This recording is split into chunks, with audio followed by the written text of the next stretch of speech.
ನಮಸ್ಕಾರ. 2024 ಹಿನ್ನೆಲೆಗೆ ಸರಿತಾ ಇದೆ. ಹೊಸ ವರ್ಷ ಬರ್ತಾ ಇದೆ. ಈ ವರ್ಷವಿಡೀ ರಾಜಕೀಯ ವಲಯದಲ್ಲಿ ಏನೇನಾಯ್ತು ಅಂತ ಗಮನಿಸಿದ್ರೆ ಅದೊಂದು ಸಂಘರ್ಷದ ಹಾಗೆ ಅಲ್ಲಿ ಕಾಣಿಸುತ್ತೆ. ಅಲ್ಲಿ ಪ್ರಜಾಸತ್ತೆಯ ಪರ ಹೋರಾಟ ಒಂದು ಕಡೆಗಿದ್ರೆ, ಪ್ರಜಾಪ್ರಭುತ್ವವನ್ನ ಅಣಕಿಸುವಂತಹ ನಡೆಗಳು ಮತ್ತೊಂದು ಕಡೆಗಿದ್ವು. ಸಂವಿಧಾನ ಶಿಲ್ಪಿಯನ್ನು ಕೂಡ ಅವಮಾನಿಸುವ ಘಟನೆಗಳು ನಡೆದವು. ರಾಜಕೀಯದ ಮುಂದೆ ನ್ಯಾಯಾಂಗ ಎಲ್ಲೋ ಸೋಲ್ತಾ ಅಂತಹ ಕಾಡುವಂತಹ ಬೆಳವಣಿಗೆಗಳು ಕಂಡವು. ಈ ವರ್ಷ ದೇಶದಲ್ಲಿ ಭಾರೀ ಸುದ್ದಿಯಾದಂತಹ ಪ್ರಮುಖ ರಾಜಕೀಯ ಆಗು ಹೋಗುಗಳ ಕಡೆಗೆ ಒಂದು ಹೊರಳು ನೋಟ ಇಲ್ಲಿದೆ. ಇದು ಇಡೀ ವರ್ಷದ ಎಲ್ಲ ಘಟನೆಗಳ ಸಮಗ್ರ ಪಟ್ಟಿಯಲ್ಲ, ದೊಡ್ಡ ಸಂಚಲನಕ್ಕೆ ಕಾರಣವಾದ ಕೆಲವು ಪ್ರಮುಖ ವಿದ್ಯಮಾನಗಳ ಮೇಲಿನ ನೋಟ. ನಮಸ್ಕಾರ, ಇದು ಇಯರ್ ಅಂಡ್ ಸ್ಪೆಷಲ್ ಎಪಿಸೋಡ್.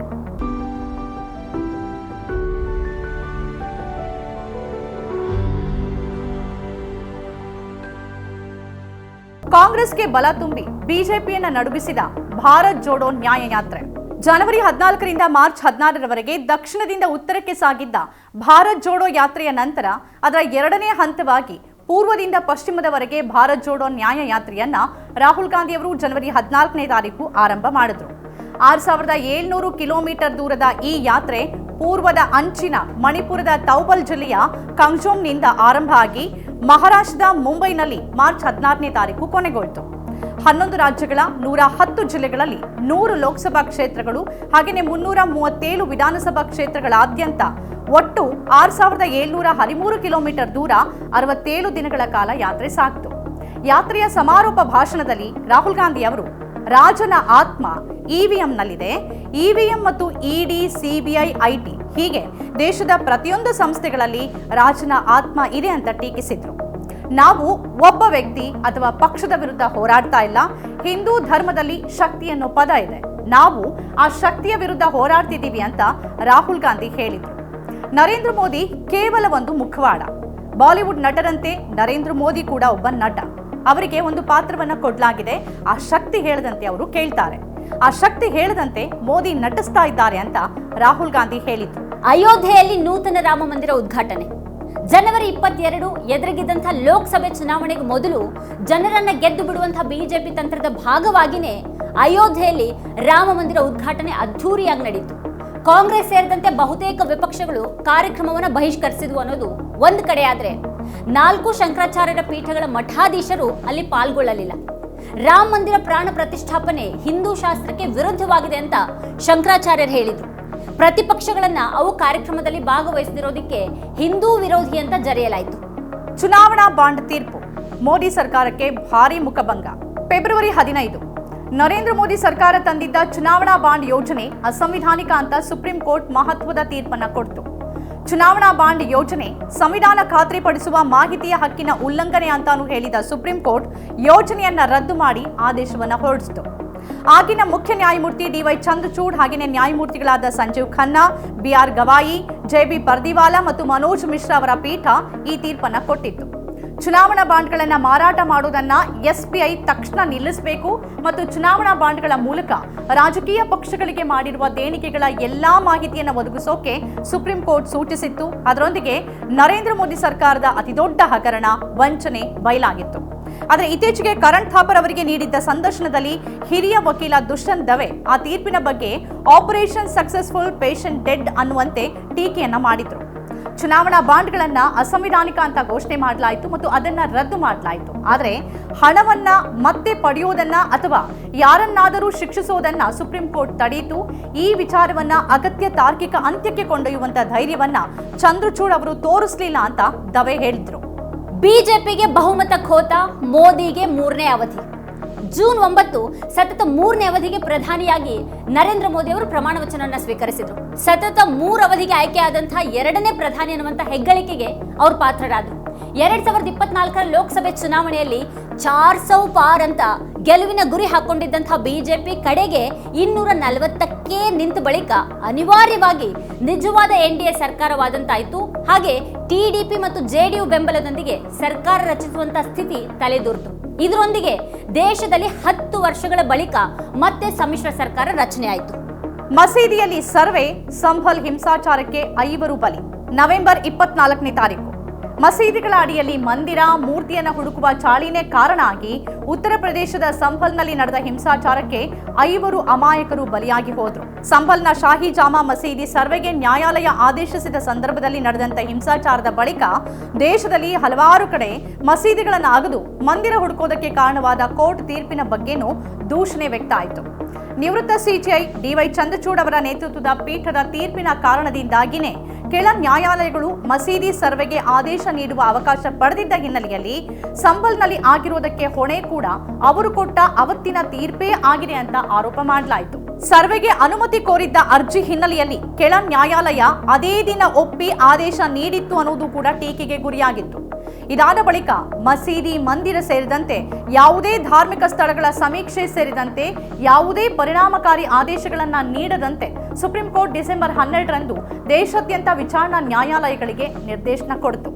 ರಾಜಕಾರಣಿಗಳು ನಾಚುವಂತೆ ನ್ಯಾಯಾಧೀಶರ ರಾಜಕೀಯ. ನ್ಯಾಯಾಧೀಶರಾಗಿದ್ದವರ ರಾಜಕೀಯ ಪ್ರವೇಶ ಈ ವರ್ಷ ದೊಡ್ಡ ಮಟ್ಟದಲ್ಲೇ ಸುದ್ದಿ ಮಾಡಿತು. ಕೋಲ್ಕತ್ತಾ ಹೈಕೋರ್ಟ್ನ ಮಾಜಿ ನ್ಯಾಯಮೂರ್ತಿ ಅಭಿಜಿತ್ ಗಂಗೋಪಾಧ್ಯಾಯ ಮಾರ್ಚ್ 7ರಂದು ಬಿಜೆಪಿಗೆ ಸೇರ್ಪಡೆಗೊಂಡರು. ಅದಕ್ಕೂ 2 ದಿನ ಮೊದಲು ಅಂದ್ರೆ ಮಾರ್ಚ್ 5ರಂದು ಅವರು ತಮ್ಮ ಹುದ್ದೆಗೆ ರಾಜೀನಾಮೆಯನ್ನ ನೀಡಿದ್ರು. ಬಳಿಕ ಅವರು ಲೋಕಸಭೆ ಚುನಾವಣೆಯಲ್ಲಿ ಟಿಎಂಸಿಯ ಭದ್ರಕೋಟೆಯಾಗಿದ್ದಂತಹ ಪಶ್ಚಿಮ ಬಂಗಾಳದ ತಮ್ಲುಕ್ ಲೋಕಸಭಾ ಕ್ಷೇತ್ರದಿಂದ ಬಿಜೆಪಿ ಅಭ್ಯರ್ಥಿಯಾಗಿ ಸ್ಪರ್ಧೆ ಮಾಡಿ ಗೆಲುವು ಸಾಧಿಸೋದ್ರೊಂದಿಗೆ ಮೊದಲ ಯತ್ನದಲ್ಲಿ ಲೋಕಸಭೆಯನ್ನು ಪ್ರವೇಶಿಸಿದರು. ಗಂಗೋಪಾಧ್ಯಾಯ ಬಿಜೆಪಿ ಸೇರ್ಪಡೆ ಬೆನ್ನಲ್ಲೇ ಮಧ್ಯಪ್ರದೇಶ ಹೈಕೋರ್ಟ್ ನಿವೃತ್ತ ಜಡ್ಜ್ ರೋಹಿತ್ ಆರ್ಯ ತಮ್ಮ ನಿವೃತ್ತಿಯ 3 ತಿಂಗಳ ಬಳಿಕ ಜುಲೈ 13ರಂದು ಬಿಜೆಪಿಗೆ ಸೇರ್ಪಡೆಯಾಗಿದ್ರು. ಇದೇ ಹೊತ್ತಲ್ಲಿ ಕೋಲ್ಕತ್ತಾ ಹೈಕೋರ್ಟ್ನಿಂದ ನಿವೃತ್ತರಾದಂತಹ ಜಸ್ಟಿಸ್ ಚಿತ್ತರಂಜನ್ ದಾಸ್ ತಾನು RSS ಕಟ್ಟ ಅನುಯಾಯಿ ಅಂತ ಹೇಳ್ಕೊಂಡ್ರು. ಮಾರ್ಚ್ನಲ್ಲಿ ನಿವೃತ್ತರಾದ ಬಳಿಕ ನ್ಯಾಯಮೂರ್ತಿ ದಾಸ್ RSS ಜೊತೆಗಿನ ತಮ್ಮ ಹಳೆ ನಂಟನ್ನ ಬಹಿರಂಗಪಡಿಸಿದ್ರು. ಬಾಲ್ಯದಲ್ಲಿ ತಾವು ಸಂಘದ ಸಕ್ರಿಯ ಕಾರ್ಯಕರ್ತರಾಗಿದ್ದದ್ರ ಬಗ್ಗೆ ನಿವೃತ್ತಿಯ ಬಳಿಕ ವಿದಾಯದ ಸಂದರ್ಭದಲ್ಲಿ ಅವರು ಹೇಳ್ಕೊಂಡಿದ್ರು. ಮತ್ತೊಮ್ಮೆ ಸಂಘ ಕರೆದ್ರೆ ಸೇವೆಗೆ ಸಿದ್ಧ ಅಂತ ಕೂಡ ಅವರು ಹೇಳಿದ್ದು ದೊಡ್ಡ ಸುದ್ದಿ ಆಯಿತು. ಇನ್ನು ಇತ್ತೀಚೆಗೆ ಡಿಸೆಂಬರ್ 8ರಂದು ಅಲಹಾಬಾದ್ ಹೈಕೋರ್ಟ್ ನ್ಯಾಯಾಧೀಶ ಶೇಖರ್ ಯಾದವ್ VHP ಕಾರ್ಯಕ್ರಮವೊಂದರಲ್ಲಿ ಮುಸ್ಲಿಂ ಸಮುದಾಯದ ಬಗ್ಗೆ ಹೇಳಿಕೆಯನ್ನ ನೀಡಿದ್ರು. ಇದು ಹಿಂದೂಸ್ತಾನ ಅಂತ ಹೇಳೋದಕ್ಕೆ ನನಗೆ ಯಾವುದೇ ಹಿಂಜರಿಕೆ ಇಲ್ಲ. ಭಾರತದಲ್ಲಿ ವಾಸಿಸುವಂತ ಬಹುಸಂಖ್ಯಾತರ ಪ್ರಕಾರ ದೇಶ ನಡೆಯುತ್ತೆ ಅಂತ ಹೇಳಿದ್ರು. ಅವ್ರ ಹೇಳಿಕೆ ಸಾಕಷ್ಟು ವಿವಾದಕ್ಕೆ ಎಡೆ ಮಾಡಿಕೊಡ್ತು. ವಿಪಕ್ಷಗಳು ಅವ್ರ ವಿರುದ್ಧ ವಾಗ್ದಂಡನೆಗೆ ಒತ್ತಾಯ ಮಾಡಿದ್ರು. ಸುಪ್ರೀಂ ಕೋರ್ಟ್ ಕೊಲಿಜಿಯಂ ಕೂಡ ಅವರಿಗೆ ಛೀಮಾರಿ ಹಾಕಿರೋದು ವರದಿಯಾಯಿತು. ಇದೆಲ್ಲದರ ನಡುವೆ ಅವರ ಹೇಳಿಕೆಯನ್ನ ಉತ್ತರ ಪ್ರದೇಶ ಸಿಎಂ ಆದಿತ್ಯನಾಥ್ ಬೆಂಬಲಿಸಿದ್ದಾರೆ. 2026ರಲ್ಲಿ ನ್ಯಾಯಮೂರ್ತಿ ಶೇಖರ್ ಯಾದವ್ ಅವರು ನಿವೃತ್ತರಾಗಲಿದ್ದಾರೆ. ಅವರ ಅಧಿಕಾರದ ಅವಧಿ ಬರೀ 1.5 ವರ್ಷ ಮಾತ್ರ ಇದೆ.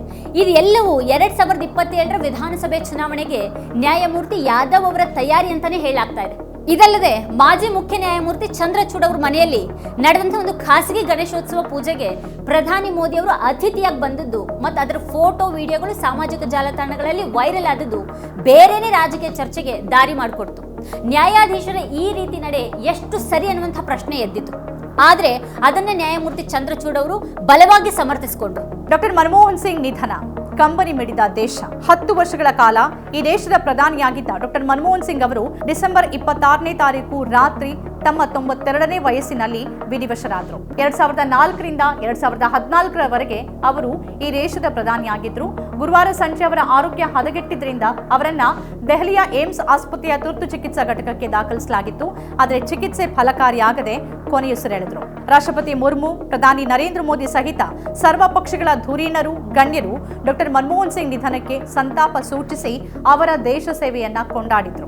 ದೇಶದ ಆರ್ಥಿಕತೆಯನ್ನ ದಿವಾಳಿ ಆಗೋದ್ರಿಂದ ತಪ್ಪಿಸಿದ ಅವರ ದಿಟ್ಟ ಹಾಗೂ ವಿವಾದಾತ್ಮಕ ಕ್ರಮಗಳು ಹಾಗೂ ಪ್ರಧಾನಿಯಾಗಿ ದೇಶಕ್ಕೆ ಹಲವಾರು ಕ್ರಾಂತಿಕಾರಿ ಹಕ್ಕು ನೀತಿಗಳನ್ನ ಕೊಟ್ಟ ಅವರ ಕೊಡುಗೆಯನ್ನ ಅವರ ಈ ಹಿಂದಿನ ಟೀಕಾಕಾರರು ಸ್ಮರಿಸಿದ್ರು. ಹರಿಯಾಣ, ಮಹಾರಾಷ್ಟ್ರಗಳಲ್ಲಿ ಬಿಜೆಪಿ ಸುನಾಮಿ, ಜಾರ್ಖಂಡ್, ಜಮ್ಮು ಕಾಶ್ಮೀರದಲ್ಲಿ ಇಂಡಿಯಾ ಜಯಭೇರಿ.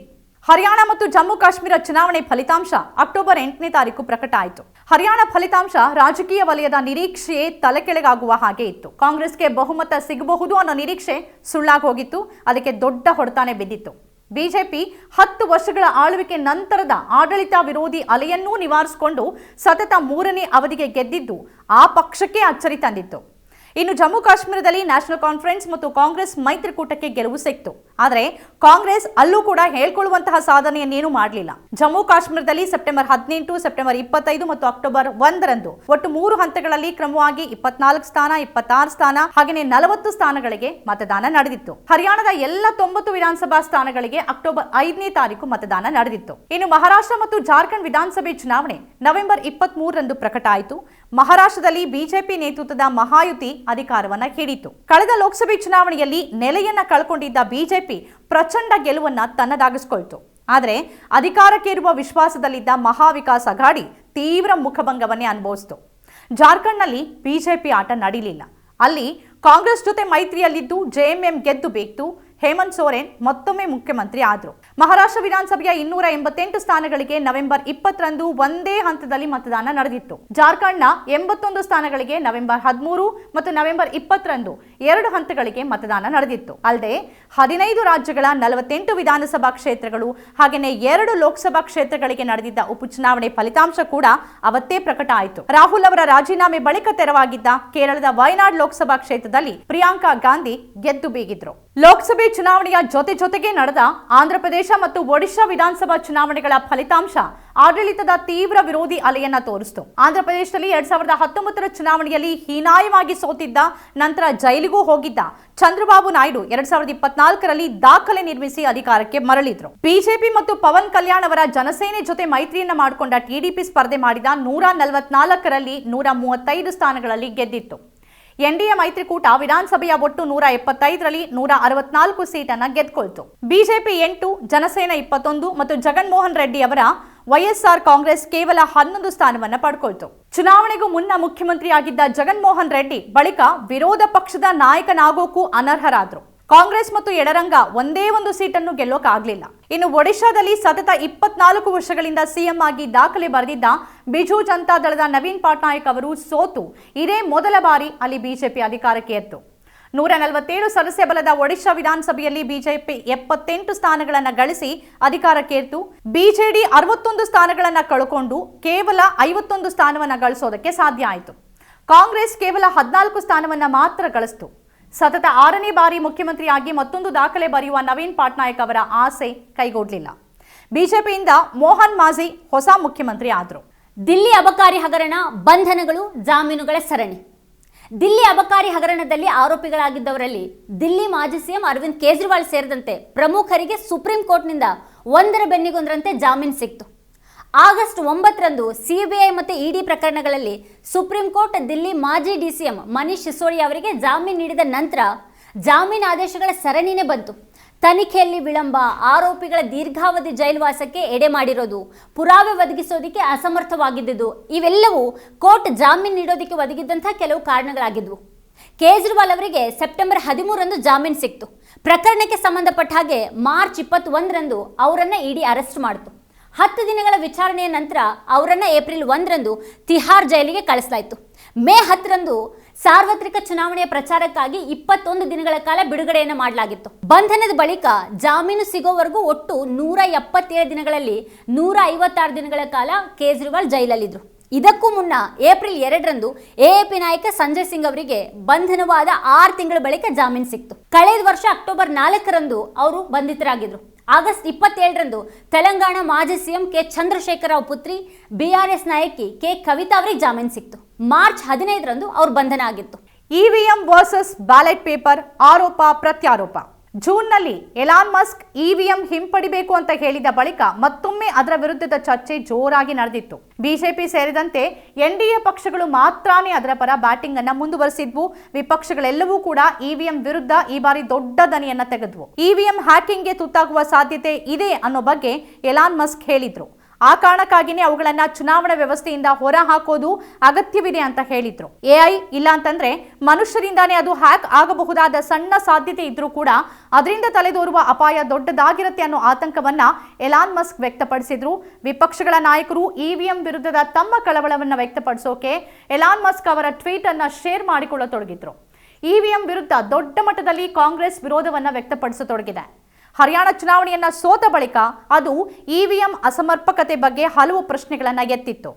ಮಹಾರಾಷ್ಟ್ರ ಚುನಾವಣೆ ಸೋಲಿನ ಬಳಿಕ ಮತ್ತೊಮ್ಮೆ ತೀವ್ರ ಕಳವಳವನ್ನು ವ್ಯಕ್ತಪಡಿಸಿತು. ದೇಶದಲ್ಲಿ ಮತಪತ್ರ ವ್ಯವಸ್ಥೆಯನ್ನ ಪುನಃ ಜಾರಿಗೆ ತರಬೇಕು ಅಂತ ಕಾಂಗ್ರೆಸ್ ಅಧ್ಯಕ್ಷ ಮಲ್ಲಿಕಾರ್ಜುನ್ ಖರ್ಗೆ ಒತ್ತಾಯಿಸಿದ್ರು. ನಮಗೆ ಇವಿಎಂ ಮೂಲಕ ಚುನಾವಣೆ ಬೇಡ, ನಾವು ಬ್ಯಾಲೆಟ್ ಪೇಪರ್ ಮೂಲಕ ಚುನಾವಣೆಯನ್ನ ಬಯಸ್ತೀವಿ ಅಂತ ಹೇಳಿದ್ರು. ಮತಪತ್ರ ವ್ಯವಸ್ಥೆಯನ್ನ ಮರಳಿ ತರೋಕೆ ನಾವು ಭಾರತ್ ಜೋಡೋ ಯಾತ್ರೆಯಂತಹ ಆಂದೋಲನ ಆರಂಭಿಸಬೇಕು ಅಂತ ಅವರು ರಾಹುಲ್ ಗಾಂಧಿ ಅವರನ್ನ ಒತ್ತಾಯಿಸಿದ್ದಾರೆ. ಅಂಬೇಡ್ಕರ್ ಬಿಜೆಪಿಗೆ ಬಿಸಿ ತುಪ್ಪವಾದ ಅಮಿತ್ ಶಾ ಹೇಳಿಕೆ ವಿವಾದ. ಡಿಸೆಂಬರ್ 17 ಬಿಆರ್ ಅಂಬೇಡ್ಕರ್ ವಿರುದ್ಧ ಗೃಹ ಸಚಿವ ಅಮಿತ್ ಶಾ ನೀಡಿದಂತಹ ಅವಮಾನಕರ ಹೇಳಿಕೆ ತೀವ್ರ ವಿವಾದವನ್ನು ಎಬ್ಬಿಸಿತು. ಶಾ ಕ್ಷಮೆಯಾಚನೆಗೆ ವಿಪಕ್ಷಗಳು ಒತ್ತಾಯ ಮಾಡಿದ್ವು. ಅಂಬೇಡ್ಕರ್ ಅಂತ ಹೇಳೋದು ಈಗ ಫ್ಯಾಷನ್ ಆಗ್ಬಿಟ್ಟಿದೆ. ಅಂಬೇಡ್ಕರ್ ಬದಲು ದೇವರ ನಾಮಸ್ಮರಣೆ ಮಾಡಿದ್ರೆ ಸ್ವರ್ಗ ಆದ್ರೂ ಸಿಗ್ತಾ ಇತ್ತು ಅಂತ ಶಾ ಹೇಳಿದ್ರು. ಈ ಹೇಳಿಕೆಗೆ ದೇಶಾದ್ಯಂತ ವ್ಯಾಪಕ ಖಂಡನೆ ವ್ಯಕ್ತ ಆಯಿತು. ಶಾ ಆ ರೀತಿ ಹೇಳುವ ವಿಡಿಯೋವನ್ನ ಕಾಂಗ್ರೆಸ್ ಹಿರಿಯ ನಾಯಕ ಜೈರಾಮ್ ರಮೇಶ್ ಎಕ್ಸ್ನಲ್ಲಿ ಶೇರ್ ಮಾಡಿಕೊಂಡಿದ್ರು. ಅಂಬೇಡ್ಕರ್ ದೇಶಕ್ಕೆ ಹೊಸ ದಿಕ್ಕು ತೋರಿಸಿದವರು. ಅವರಿಗೆ ಮತ್ತು ಅವರು ರಚಿಸಿರುವಂತಹ ಸಂವಿಧಾನಕ್ಕೆ ಅವಮಾನ ಮಾಡಿದ್ರೆ ಈ ದೇಶದ ಜನ ಸಹಿಸೋದಿಲ್ಲ. ಗೃಹ ಸಚಿವರು ತಕ್ಷಣ ಕ್ಷಮೆ ಯಾಚಿಸಬೇಕು ಅಂತ ಲೋಕಸಭೆ ವಿಪಕ್ಷ ನಾಯಕ ರಾಹುಲ್ ಗಾಂಧಿ ಅವರು ಒತ್ತಾಯ ಮಾಡಿದ್ರು. ವ್ಯಾಪಕ ಆಕ್ರೋಶ ವ್ಯಕ್ತ ಆದಾಗ ನನ್ನ ಹೇಳಿಕೆಯನ್ನು ತಿರುಚಲಾಗಿದೆ ಅಂತ ಶಾ ಆರೋಪಿಸೋದಕ್ಕೆ ಶುರು ಮಾಡಿದ್ರು. ಸಂಸತ್ ಭವನದ ಹೊರಗೂ ಪ್ರತಿಭಟನೆಗಳು ನಡೆದವು. ಆ ಹೊತ್ತಿನಲ್ಲಿ ಬಿಜೆಪಿ 2 ಸಂಸದರು ಬಿದ್ದು ಗಾಯ ಮಾಡಿಕೊಂಡಿದ್ದಾರೆ ಅಂತ ಹೇಳಲಾಯಿತು. ರಾಹುಲ್ ತಳ್ಳಿದ್ರಿಂದ ಬಿದ್ದು ಗಾಯ ಆಗಿದೆ ಅಂತ ಅವರು ಆರೋಪ ಮಾಡಿದ್ರು. ರಾಹುಲ್ ವಿರುದ್ಧ ಎಫ್ಐಆರ್ ಕೂಡ ದಾಖಲಿಸಲಾಯಿತು. ಗಾಯಗೊಂಡಿದ್ದಾರೆ ಅಂತ ಹೇಳಲಾದ 2 ಸಂಸದರಿಗೆ ಐಸಿಯುನಲ್ಲಿ ಚಿಕಿತ್ಸೆಯನ್ನ ನೀಡಲಾಗ್ತಾ ಇರುವಂತಹ ಚಿತ್ರಗಳು ಕೂಡ ವೈರಲ್ ಆದವು. ಆದರೆ ಅದು ಬಿಜೆಪಿಯ ದೊಡ್ಡ ನಾಟಕ ಆಗಿತ್ತು ಅಂತ ಎಸ್ಪಿ ಸಂಸದೆ ಜಯಾ ಬಚ್ಚನ್ ಲೇವಡಿ ಮಾಡಿದ್ರು. ಉತ್ತರಾಖಂಡ್ ಸರ್ಕಾರದಿಂದ ಏಕರೂಪ ನಾಗರಿಕ ಸಂಹಿತೆ ಅಂಗೀಕಾರ. ಫೆಬ್ರವರಿ 7ನೇ ತಾರೀಕು ಉತ್ತರಾಖಂಡದ ವಿಧಾನಸಭೆ ಏಕರೂಪ ನಾಗರಿಕ ಸಂಹಿತೆ ಮಸೂದೆ 2024 ಅಂಗೀಕರಿಸಿತು. ಭಾರತದಲ್ಲಿ ಈ ಕಾನೂನನ್ನು ಅಂಗೀಕರಿಸಿದ ಮೊದಲ ರಾಜ್ಯ ಅಂತಂದ್ರೆ ಅದು ಉತ್ತರಾಖಂಡ. ಸಿಎಎ ಅನುಷ್ಠಾನ. ಮಾರ್ಚ್ 11ರಂದು ಕೇಂದ್ರ ಸರ್ಕಾರವು ಪೌರತ್ವ ತಿದ್ದುಪಡಿ ಕಾಯ್ದೆಯ ಅನುಷ್ಠಾನವನ್ನು ಘೋಷಣೆ ಮಾಡಿತು. ಈ ಕಾಯ್ದೆಯು ಭಾರತದ ನೆರೆಯ ರಾಷ್ಟ್ರಗಳಾದ ಪಾಕಿಸ್ತಾನ, ಅಫ್ಘಾನಿಸ್ತಾನ ಮತ್ತು ಬಾಂಗ್ಲಾದೇಶಕ್ಕೆ ಸೇರಿದ ಕಿರುಕುಳಕ್ಕೊಳಗಾದಂತಹ ಹಿಂದೂ, ಸಿಖ್, ಜೈನ್, ಕ್ರಿಶ್ಚಿಯನ್, ಬೌದ್ಧ ಮತ್ತು ಪಾರ್ಸಿ ಸಮುದಾಯಗಳಿಗೆ ಸೇರಿದವರಿಗೆ ಭಾರತೀಯ ಪೌರತ್ವವನ್ನು ನೀಡಲಾಗುತ್ತೆ. ಧರ್ಮಾಧಾರಿತವಾಗಿ ಪೌರತ್ವ ನೀಡುವಂತಹ ಈ ಕಾನೂನಿಗೆ ಭಾರಿ ವಿರೋಧ ವ್ಯಕ್ತ ಆಗಿತ್ತು. ಭಾರತೀಯ ನ್ಯಾಯ ಸಂಹಿತೆ ಜಾರಿ. ಜುಲೈ 1ನೇ ತಾರೀಕು ಭಾರತೀಯ ನ್ಯಾಯ ಸಂಹಿತೆ, ಭಾರತೀಯ ನಾಗರಿಕ ಸುರಕ್ಷಾ ಸಂಹಿತೆ ಮತ್ತು ಭಾರತೀಯ ಸಾಕ್ಷ್ಯ ಅಧಿನಿಯಮ ಜಾರಿಗೆ ಬಂದವು. ಈವರೆಗೂ ಜಾರಿಯಲ್ಲಿದ್ದ Indian penal code, Indian evidence act ಮತ್ತು ಕ್ರಿಮಿನಲ್ ಪ್ರೊಸೀಜರ್ ಕೋಡ್ನ ಸ್ಥಾನವನ್ನ ಈ ಹೊಸ ಕಾನೂನುಗಳು ಪಡೆದುಕೊಂಡವು. ಬುಲ್ಡೋಜರ್ ನ್ಯಾಯಕ್ಕೆ ಸುಪ್ರೀಂ ಕೋರ್ಟ್ ಬ್ರೇಕ್. ನವೆಂಬರ್ 13ರಂದು ಸುಪ್ರೀಂ ಕೋರ್ಟ್ ಕ್ರಿಮಿನಲ್ ಅಪರಾಧಗಳ ಆರೋಪಿಗಳ ಮನೆಗಳನ್ನು ಕೆಡುವಂತಹ ಸರ್ಕಾರಗಳ ಈ ಬುಲ್ಡೋಜರ್ ನ್ಯಾಯವನ್ನ ಕಾನೂನು ಬಾಹಿರ ಅಂತ ಘೋಷಣೆ ಮಾಡಿತು. ಬಾಬಾ ಸಿದ್ದಿಕ್ ಹತ್ಯೆ. ಅಕ್ಟೋಬರ್ 12ನೇ ತಾರೀಕು ಮಹಾರಾಷ್ಟ್ರದ ಮುಂಬೈನಲ್ಲಿ ಲಾರೆನ್ಸ್ ಬಿಷ್ಣೋಯ್ ಗ್ಯಾಂಗ್ನಿಂದ ಮಾಜಿ ಸಚಿವ, ಖ್ಯಾತ ಬಿಲ್ಡರ್ ಬಾಬಾ ಸಿದ್ದಿಕ್ ಅವರನ್ನ ಗುಂಡಿಕ್ಕಿ ಹತ್ಯೆ ಮಾಡಲಾಯಿತು. ಇದು ಭಾರಿ ಸಂಚಲನಕ್ಕೂ ಕಾರಣವಾಯಿತು. ಚಂದ್ರಚೂಡ್ ನಿರ್ಗಮನ. ಸಂಜೀವ್ ಖನ್ನಾ ನೂತನ ಸಿಜೈ 10 ಪ್ರಮುಖ ಪ್ರಕರಣಗಳ ತೀರ್ಪು ಹಾಗೂ ತಮ್ಮ ಹೇಳಿಕೆಗಳಿಂದ ಸದಾ ಸುದ್ದಿಯಲ್ಲಿದ್ದ, ಈಗಲೂ ಸುದ್ದಿ ಆಗ್ತಾನೆ ಇರುವಂತಹ ನ್ಯಾಯಮೂರ್ತಿ ಡಿವೈ ಚಂದ್ರಚೂಡ್ ಅವರು ದೇಶದ ಮುಖ್ಯ ನ್ಯಾಯಾಧೀಶರಾಗಿ ತಮ್ಮ ಅವಧಿಯನ್ನು ಮುಗಿಸಿದ್ರು. ನವೆಂಬರ್ 11ರಂದು ಭಾರತದ 51ನೇ ಮುಖ್ಯ ನ್ಯಾಯಮೂರ್ತಿಯಾಗಿ ಸಂಜೀವ್ ಖನ್ನಾ ಅವರು ಅಧಿಕಾರವನ್ನು ವಹಿಸಿಕೊಂಡ್ರು. ಆರ್ಬಿಐಗೆ ನೂತನ ಗವರ್ನರ್. ಶಕ್ತಿಕಾಂತ್ ದಾಸ್ ಅವರ ನಿವೃತ್ತಿಯ ಬಳಿಕ ಡಿಸೆಂಬರ್ 11ನೇ ತಾರೀಕು ಸಂಜಯ್ ಮಲ್ಹೋತ್ರಾ ಅವರು ಭಾರತೀಯ ರಿಸರ್ವ್ ಬ್ಯಾಂಕ್ನ ನೂತನ ಗವರ್ನರ್ ಆಗಿ ಅಧಿಕಾರವನ್ನು ವಹಿಸಿಕೊಂಡ್ರು. ಜಾಕಿರ್ ಹುಸೇನ್ ಅವರ ನಿಧನ. ಡಿಸೆಂಬರ್ 15ರಂದು ತಬಲಾ ಮಾಂತ್ರಿಕ ಜಾಕಿರ್ ಹುಸೇನ್ ಅವರು ನಿಧನರಾದರು. ಅವರ ನಿಧನಕ್ಕೆ ಇಡೀ ಜಗತ್ತು ಕಂಬನಿ ಮಿಡಿಯಿತು. 2024 ಮುಗಿದು 2025 ಬರ್ತಾ ಇದೆ. ಭಾರತದ ಕ್ರೀಡಾ ಕ್ಷೇತ್ರದ ಪಾಲಿಗೆ ಇದೊಂದು ಬಗೆಯಲ್ಲಿ ಚಿನ್ನದ ವರ್ಷ. ಹಲವಾರು ಬಂಗಾರದಂತಹ ಗೆಲುವುಗಳು ಅಂತಾರಾಷ್ಟ್ರೀಯ ಮಟ್ಟದಲ್ಲಿ ಭಾರತದ ಪಾಲಿಗೆ ಒದಗಿದವು. ದೇಶದ ಕ್ರೀಡಾಪಟುಗಳು ಅತ್ಯಂತ ಪೈಪೋಟಿಯ ಕ್ಷಣಗಳಲ್ಲಿ ಮಿಂಚಿದಂತಹ ರೀತಿ ಎಲ್ಲ ಕ್ರೀಡಾಪ್ರಿಯರ ಮನಸ್ಸಿನಲ್ಲಿ ಉಳಿಯುವ ಹಾಗಿತ್ತು. ಅದರ ನಡುವೆನೂ ಕೊಂಚ ಬೇಸರವನ್ನ, ನಿರಾಸೆಯನ್ನು ಉಳಿಸಿದ ವರ್ಷವಾಗಿಯೂ ಕೂಡ ಇದು ದಾಖಲಾಯಿತು. 2024ರಲ್ಲಿ ಕ್ರೀಡಾ ಅಂಗಳದಲ್ಲಿನ ಸಾಧನೆಗಳ ಒಂದು ನೋಟ ಇಲ್ಲಿದೆ. ಇದು ಇಡೀ ವರ್ಷದ ಎಲ್ಲ ಸುದ್ದಿಗಳ ಸಮಗ್ರ ಪಟ್ಟಿ ಅಲ್ಲ, ದೊಡ್ಡ ಸಂಚಲನಕ್ಕೆ ಕಾರಣವಾದಂಥ ಕೆಲವು ಪ್ರಮುಖ ಸುದ್ದಿಗಳ ಮೇಲಿನ ನೋಟ. ನಮಸ್ಕಾರ, ಇದು ಇಯರ್ ಎಂಡ್ ಸ್ಪೆಷಲ್ ಎಪಿಸೋಡ್. ನಾನು ಪೂಜಾ ಹಿರೇಗೌಡರ್.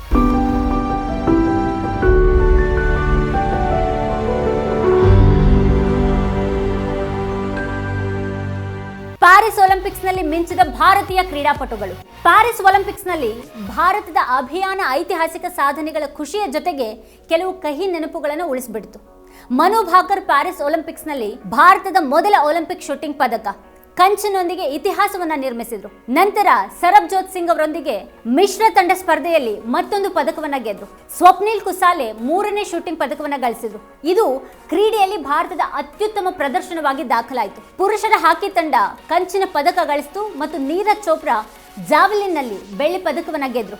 ಕುಸ್ತಿ ಕಂಚಿನೊಂದಿಗೆ ಅಮನ್ ಸೈರಾವತ್ ಭಾರತದ ಅತ್ಯಂತ ಕಿರಿಯ ಒಲಿಂಪಿಕ್ ಪದಕ ವಿಜೇತರಾದ್ರು. ಆದಾಗ್ಯೂ ಫೈನಲ್ಗೂ ಮೊದಲು ಕುಸ್ತಿಪಟು ವಿನೇಶ್ ಫೋಗಟ್ ಅವರು ಅನರ್ಹರಾದ ಘಟನೆ ನಿರಾಸೆಯನ್ನ ತಂದಿತ್ತು. ಬಹುತೇಕ ಖಚಿತವಾಗಿದ್ದಂತಹ ಕುಸ್ತಿ ಚಿನ್ನ ಭಾರತದ ಕೈ ತಪ್ಪಿತ್ತು. ಆದ್ರೆ ವಿನೇಶ್ ಮಾತ್ರ ಚಿನ್ನವನ್ನ ಕಳೆದುಕೊಂಡ್ರು ಕೂಡ ತಮ್ಮ ಛಲ ಜೀವವನ್ನ ಪಣಕ್ಕಿಟ್ಟು ಮಾಡಿದಂತಹ ಅಸಾಮಾನ್ಯ ಪ್ರಯತ್ನ ಹಾಗೂ ಅದ್ಭುತ ಪ್ರದರ್ಶನದ ಮೂಲಕ ಭಾರತದ ಬಂಗಾರ ಅನ್ನುವಂಥ ಹೆಗ್ಗಳಿಕೆಗೆ ಪಾತ್ರರಾದರು. ಚೀನಾವನ್ನು 1-0 ಅಂತರದಿಂದ ಸೋಲಿಸುವ ಮೂಲಕ ಭಾರತ ಮಹಿಳಾ ಹಾಕಿ ಏಷ್ಯನ್ ಚಾಂಪಿಯನ್ಸ್ ಟ್ರೋಫಿಯನ್ನು ಸಹ ಗೆದ್ದುಕೊಳ್ತು. ಪ್ಯಾರಾ ಒಲಿಂಪಿಕ್ಸ್ ನಲ್ಲೂ ಭಾರತ ಭರ್ಜರಿ ಪ್ರದರ್ಶನ. 2024ರ ಪ್ಯಾರಾ ಒಲಿಂಪಿಕ್ ಕ್ರೀಡಾಕೂಟದಲ್ಲಿ ಭಾರತ ತನ್ನ ಅತ್ಯುತ್ತಮ ಪ್ರದರ್ಶನವನ್ನ ನೀಡಿತು. ಅಥ್ಲೆಟಿಕ್ಸ್ ನಲ್ಲಿ 17, ಬ್ಯಾಡ್ಮಿಂಟನ್ ನಲ್ಲಿ 5, ಶೂಟಿಂಗ್ ನಲ್ಲಿ 4, ಬಿಲ್ಲುಗಾರಿಕೆಯಲ್ಲಿ 2 ಮತ್ತು ಜೂಡೋದಲ್ಲಿ 1 ಪದಕ ಒಳಗೊಂಡಂತೆ 29 ಪದಕಗಳನ್ನು ಗೆದ್ದಿತ್ತು. ಗಮನಾರ್ಹ ಸಾಧನೆಗಳಲ್ಲಿ ಅವನಿ ಲೇಖರ್ ಅವರ ಡಬ್ಬಲ್ ಚಿನ್ನ, ಸುಮಿತ್ ಅಂತಿಲ್ ಅವರ ಜಾವೆಲಿನ್ ಪ್ರಶಸ್ತಿ ಗೆದ್ದಿದ್ದು, ಮರಿಯಪ್ಪನ್ ತಂಗುವೇಲ್ ಅವರ ಐತಿಹಾಸಿಕ ಸಾಧನೆ ಮತ್ತು ಹರ್ವಿಂದರ್ ಸಿಂಗ್ ಅವರ ಅದ್ಭುತ ಬಿಲ್ಲುಗಾರಿಕೆ ಚಿನ್ನ ಸೇರಿವೆ. ಚೆಸ್ ಭಾರತದ ಗುಕೇಶ್ ಐತಿಹಾಸಿಕ ಸಾಧನೆ. 2024ರಲ್ಲಿ ಭಾರತೀಯ ಚೆಸ್ ಒಂದು ಐತಿಹಾಸಿಕ ಕ್ಷಣಕ್ಕೆ ಸಾಕ್ಷಿಯಾಯಿತು. ಡೊಮ್ಮರಾಜು ಗುಕೇಶ್ ಕೇವಲ 18 ವರ್ಷ ವಯಸ್ಸಿನಲ್ಲಿ ಚೀನಾದ ಡಿಂಗ್ ಲಿರೆನ್ ಅವರನ್ನ ಹಿಂದಿಕ್ಕಿ ಅತ್ಯಂತ ಕಿರಿಯ ವಿಶ್ವ ಚೆಸ್ ಚಾಂಪಿಯನ್ ಆದರು. ಗುಕೇಶ್ ಅವರ ಸಾಧನೆ ಗ್ಯಾರಿ ಕಾಸ್ಪರೋವ್ ಅವರ ದಶಕಗಳಷ್ಟು ಹಳೆಯ ದಾಖಲೆಯನ್ನ ಮುರಿದು ಭಾರತೀಯ ಚೆಸ್ ಪಾಲಿನ ಸುವರ್ಣ ಯುಗದ ಬರುವಿಕೆಯನ್ನ ಸೂಚಿಸಿತು. ಆರ್ ಪ್ರಜ್ಞಾನಂದರಂತಹ ಪ್ರತಿಭಾನ್ವಿತರು ಕೂಡ ದೇಶದ ಹೆಮ್ಮೆಗೆ ಕಾರಣರಾದರು. ಬ್ಯಾಡ್ಮಿಂಟನ್ ನಲ್ಲಿ ಮಿಂಚಿದ ಭಾರತೀಯರು. ಲಕ್ನೋದಲ್ಲಿ ನಡೆದಂಥ Syed Modi India international super 300 ಟೂರ್ನಮೆಂಟ್ನಲ್ಲಿ ಭಾರತದ ಪಿ.ವಿ. ಸಿಂಧು ಚೀನಾದ ಲುವೋ ಯು ಅವರನ್ನ 21-14, 21-16 ಅಂತರದಿಂದ ಸೋಲಿಸುವ ಮೂಲಕ ಪ್ರಶಸ್ತಿಯ ಬರವನ್ನ ನೆಗೆಸಿದ್ರು. ಈ ಮೂಲಕ ಈ ಟೂರ್ನಿಯಲ್ಲಿ ಅವರು ತಮ್ಮ 3ನೇ ಗೆಲುವನ್ನು ಸಾಧಿಸಿದ್ರು. ಲಕ್ಷ್ಯ ಸೆನ್ ಸಿಂಗಾಪುರದ ಜಿಯಾ ಹೆಂಗ್ ಜೇಸನ್ ತೆಹ್ ವಿರುದ್ಧ 21-6, 21-7 ಅಂತರದಿಂದ ಪ್ರಬಲ ಜಯವನ್ನು ಸಾಧಿಸುವ ಮೂಲಕ ತಮ್ಮ ಚೊಚ್ಚಲ ಪ್ರಶಸ್ತಿಯನ್ನು ಗೆದ್ರು. ಟ್ರೀಸಾ ಜೋಲಿ ಮತ್ತು ಗಾಯತ್ರಿ ಗೋಪಿಚಂದ್ ಅವರು ಲೀ ಜಿಂಗ್ ಬಾವುಂಡ್ಲಿ ಕಿಯಾನ್ ಅವರನ್ನ 21-18, 21-11 ಅಂತರದಿಂದ ಸೋಲಿಸಿ ಪ್ರಶಸ್ತಿಯನ್ನ ಗೆದ್ದ ಮೊದಲ ಭಾರತೀಯ ಮಹಿಳಾ ಡಬಲ್ಸ್ ಜೋಡಿಯಾಗಿ ಇತಿಹಾಸವನ್ನ ನಿರ್ಮಿಸಿದ್ರು. ಈ ಯಶಸ್ಸು 2024ರಲ್ಲಿ ಭಾರತೀಯ ಬ್ಯಾಡ್ಮಿಂಟನ್ಗೆ ಒಂದು ಮಹತ್ವದ ತಿರುವನ್ನ ತಂದಿತ್ತು. ಚಿರಾಗ್ ಶೆಟ್ಟಿ, ಸಾತ್ವಿಕ್ ಸಾಯಿರಾಜ್, ರಾಂಕಿ ರೆಡ್ಡಿ ಕೂಡ ಫ್ರೆಂಚ್ ಓಪನ್ ಮತ್ತು ಥೈಲ್ಯಾಂಡ್ ಓಪನ್ ಪ್ರಶಸ್ತಿಗಳನ್ನು ಗೆದ್ದು ಉತ್ತಮ ಪ್ರದರ್ಶನವನ್ನ ನೀಡಿದರು. T20 ಟೀಂ ಇಂಡಿಯಾ ವಿಶ್ವ ಚಾಂಪಿಯನ್. 2024ರಲ್ಲಿ ಭಾರತದ ಕ್ರಿಕೆಟ್ ಹಾದಿ ವಿಜಯೋತ್ಸವದಿಂದ ಕೂಡಿತ್ತು. ರೋಹಿತ್ ಶರ್ಮಾ ಚತುರ ನಾಯಕತ್ವದಲ್ಲಿ ಭಾರತೀಯ ಕ್ರಿಕೆಟ್ ತಂಡ 2ನೇ ICC ಪುರುಷರ T20 ವಿಶ್ವಕಪ್ ಪ್ರಶಸ್ತಿಯನ್ನ ಗೆದ್ದುಕೊಳ್ತು. ದಕ್ಷಿಣ ಆಫ್ರಿಕನ್ನ ರೋಚಕ ಫೈನಲ್ನಲ್ಲಿ 7 ರನ್ಗಳಿಂದ ಸೋಲಿಸಿತು. 11 ವರ್ಷಗಳ ICC ಟ್ರೋಫಿಯ ಬರ ಮತ್ತು ವಿಶ್ವಕಪ್ ಪ್ರಶಸ್ತಿಗಾಗಿ 13 ವರ್ಷಗಳ ಕಾಯುವಿಕೆ ಬಳಿಕ ಬಂದಂತ ಈ ಗೆಲುವು ಎಲ್ಲರಿಗೂ ಖುಷಿ ಕೊಡ್ತು. ಜಾಗತಿಕ ವೇದಿಕೆಯಲ್ಲಿ ಭಾರತೀಯ ಕ್ರಿಕೆಟ್ಗೆ ಐತಿಹಾಸಿಕ ಪುನರುಜ್ಜೀವನದ ಸೂಚನೆಯನ್ನ ಕೊಡ್ತು. ಈ ನಡುವೆ ಸ್ಪಿನ್ ಮಾಂತ್ರಿಕ ರವಿಚಂದ್ರನ್ ಅಶ್ವಿನ್ ಅಂತಾರಾಷ್ಟ್ರೀಯ ಕ್ರಿಕೆಟ್ನಿಂದ ನಿವೃತ್ತರಾದರು. ಇದು ಭಾರತದ ಬೌಲಿಂಗ್ ದಾಳಿಯ ಒಂದು ಯುಗದ ಅಂತ್ಯದಂತೆ ಕಾಣಿಸ್ತು. ಭಾರತೀಯ ಮಹಿಳಾ ಕ್ರಿಕೆಟ್ ಕೂಡ ಶ್ಲಾಘನೀಯ ಪ್ರದರ್ಶನಗಳನ್ನು ನೀಡಿತು. ತಂಡ ಅಂತಾರಾಷ್ಟ್ರೀಯ ಸರಣಿಗಳಲ್ಲಿ ತನ್ನ ಹೆಚ್ಚುಗಾರಿಕೆಯನ್ನ ಮುಂದುವರಿಸಿತು. ಆದರೆ T20 ವಿಶ್ವಕಪ್ ಪ್ರಶಸ್ತಿಯನ್ನ ಗೆಲ್ಲುವಲ್ಲಿ ವಿಫಲ ಆಯಿತು. ನಮಸ್ಕಾರ. 2024ರ ಕಡೆ ಘಟ್ಟದಲ್ಲಿ ನಿಂತಿದ್ದೀವಿ. ಹೊಸ ವರ್ಷ ಬರ್ತಾ ಇದೆ. ಇಡೀ ವರ್ಷ ಏನೇನೆಲ್ಲ ಆಯ್ತು ಅಂತ ನಾವು ನೋಡ್ಕೊಳ್ಳುವಾಗ ಉದ್ಯಮ ಲೋಕದ ವಿಚಾರಗಳು ಕಣ್ಣೆದುರು ಹಾದು ಹೋಗುತ್ತೆ. ರತನ್ ಟಾಟಾ ಉದ್ಯಮ ಲೋಕದ ಮಹಾನ್ ಸಾಧಕರಾಗಿದ್ದವರು. ಅವರನ್ನ ನಾವು ಈ ವರ್ಷ ಕಳ್ಕೊಂಡಿದ್ದೀವಿ. ಹಾಗೇನೆ ಭಾರತದ ಬಹುತೇಕ ಎಲ್ಲರ ಮನೆಯಲ್ಲಿ ಅಂದ್ರೆ ಎಲ್ಲರ ಅಡುಗೆ ಮನೆಯಲ್ಲಿ ಪರಿಚಿತವಾಗಿದ್ದ ಟಪ್ಪರ್ವೇರ್ ಕಂಪನಿ ದಿವಾಳಿಯಾಗಿದ್ದು ಕೂಡ ಇದೇ ವರ್ಷ. ಅದಾನಿ ವಿಚಾರವೂ ಇದ್ದೇ ಇದೆ. ಉದ್ಯಮ ಜಗತ್ತಿನ ಕಡೆಗೆ ಒಮ್ಮೆ ತಿರುಗಿ ನೋಡೋಣ. ಇದು ಇಡೀ ವರ್ಷದ ಎಲ್ಲ ಘಟನೆಗಳ ಸಮಗ್ರ ಪಟ್ಟಿಯಲ್ಲ, ದೊಡ್ಡ ಸಂಚಲನಕ್ಕೆ ಕಾರಣವಾದಂತ ಕೆಲವು ಪ್ರಮುಖ ವಿದ್ಯಮಾನಗಳ ಮೇಲಿನ ನೋಟ. ನಮಸ್ಕಾರ, ಇದು ಇಯರ್ ಎಂಡ್ ಸ್ಪೆಷಲ್ ಎಪಿಸೋಡ್.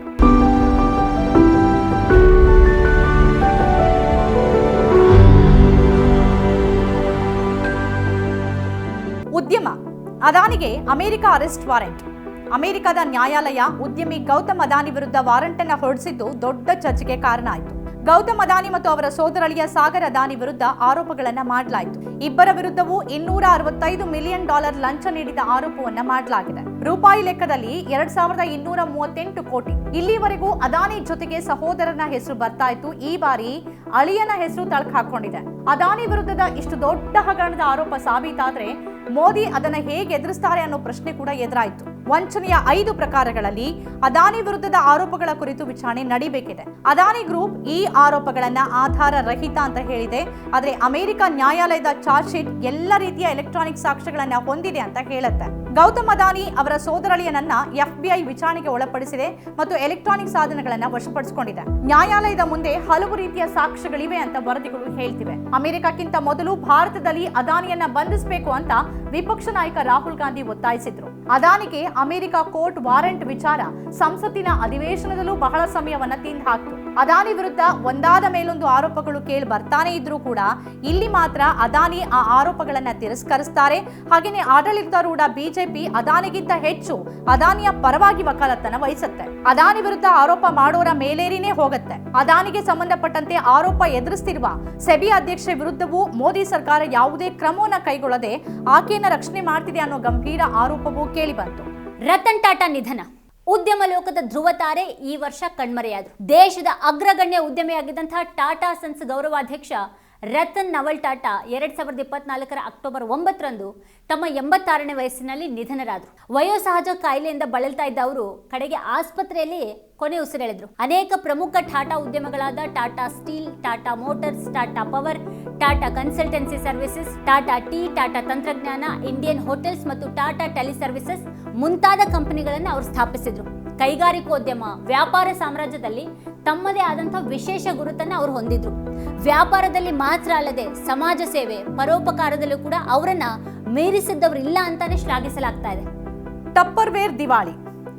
ಮನೆಗಳಲ್ಲೂ ಕಾಣಿಸ್ತಾ ಇದ್ದ ಲಂಚ್ ಬಾಕ್ಸ್, ಗಾಳಿ ಸೇರ್ಕೊಂಡು ಆಹಾರ ಕೆಡದಂತೆ ರಕ್ಷಿಸುವ ಕಂಟೈನರ್ಗಳು ಎಲ್ಲರ ಮನೆಯಲ್ಲೂ ಇದ್ದೇ ಇರುತ್ತೆ. ಅವುಗಳ ತಯಾರಿಕೆ ಮೂಲಕವೇ ಜನಪ್ರಿಯವಾಗಿದ್ದು ಟಪ್ಪರ್ವೇರ್ ಕಂಪನಿ.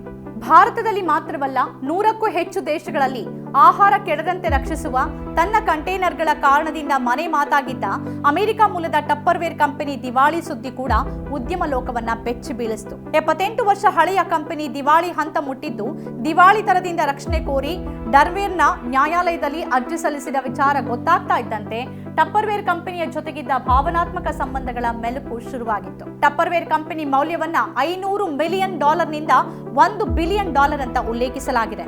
ಆದರೆ ತಲೆ ಮೇಲಿರೋ ಸಾಲದ ಹೊರೆ $1 ಬಿಲಿಯನ್ ನಿಂದ $10 ಬಿಲಿಯನ್ ಅಂತ ಕಂಪನಿ ಹೇಳಿದೆ. ಕಳೆದ 4 ವರ್ಷಗಳಿಂದ ಅದು ಸಾಲದ ಸುಳಿಗೆ ಬಿದ್ದಿತ್ತು ಅನ್ನೋ ವಿಚಾರವೂ ಬಯಲಾಯಿತು. ಕೋವಿಡ್ ನಂತರದ ಸಮಯದಲ್ಲಿ ಟಪ್ಪರ್ವೇರ್ ಕಂಪನಿ ಉತ್ಪನ್ನಗಳ ಮಾರಾಟ ತೀವ್ರ ಹಿನ್ನಡೆ ಕಂಡ ಬಳಿಕ ವರ್ಷದಿಂದ ವರ್ಷಕ್ಕೆ ಏರುತ್ತಿರುವ ವೆಚ್ಚವನ್ನ ಸರಿದೂಗಿಸೋಕೆ ಆಗಿರಲಿಲ್ಲ. 2020ರಿಂದ ಕಂಪನಿಯ ಸಾಲ ಹೆಚ್ಚಾಗ್ತಾನೆ ಹೋಗಿದೆ ಅಂತ ವರದಿಗಳು ಹೇಳ್ತಿವೆ.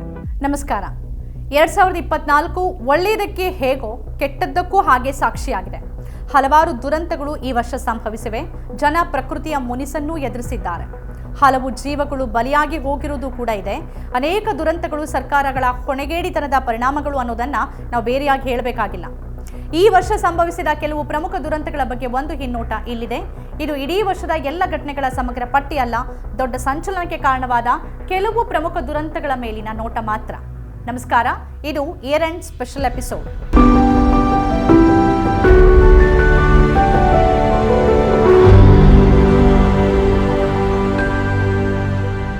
ದುರಂತಗಳು. ಕರ್ನಾಟಕದ ರಾಮೇಶ್ವರಂ ಕೆಫೆ ಸ್ಫೋಟ.